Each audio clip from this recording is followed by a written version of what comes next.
హరే కృష్ణ భగవద్గీత 7.28 శ్లోక ఏషాం తంతగతం పాపం జననాం పుణ్యకర్మణాం తే ద్వంద్వమోహ నిర్ముక్త భజంతే మాం దృఢవ్రతః.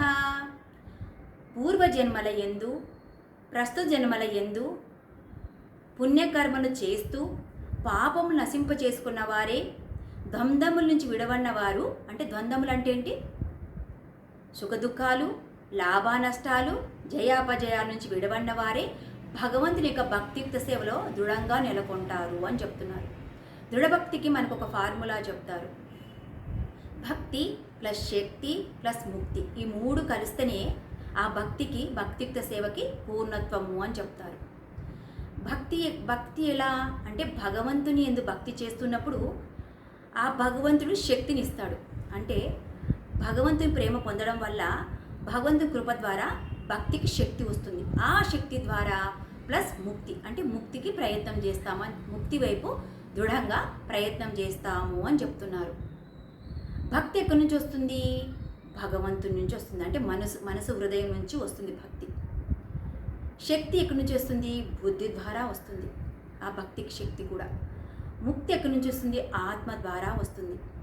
మనము ఈ మూడింటిని కలిపి ఏమంటారంటే భక్తి ప్లస్ శక్తి ప్లస్ ముక్తిని ఒక ఫార్ములాగా చెప్తారు. అది యుక్తి ఫార్ములా అంటారు.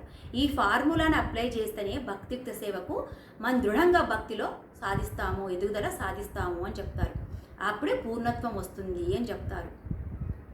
మన ఎగ్జాంపుల్ తీసుకుందాం. ఒక స్వీట్ రైస్ అంటే మనం పూర్ణాహుతిలో యజ్ఞం చేసేటప్పుడు పూర్ణాహుతిలో మనం స్వీట్ రైస్ చేస్తాం కదా యజ్ఞానికి.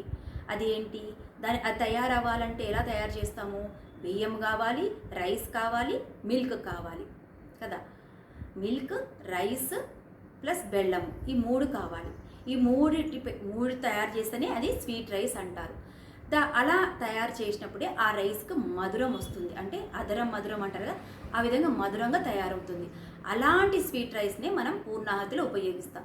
అదేవిధంగా భక్తియుక్త సేవలో కూడా భక్తి ప్లస్ శక్తి ముక్తి కలిపి భక్తియుక్త సేవ చేస్తేనే ఆ భక్తికి పూర్ణము అని చెప్తున్నారు. పూర్ణముదచ్చతే అంటారు ఈశోపనిషత్తులో. అంటే ఏదైనా మూడిటి కలిపి భక్తి చేస్తున్నప్పుడు సంపూర్ణమవుతుంది, పూర్ణమవుతుంది. అంటే భక్తిలో మన పూర్ణత్వం సాధించినట్లు అని మనకి తెలియజేస్తున్నారు. హరే కృష్ణ.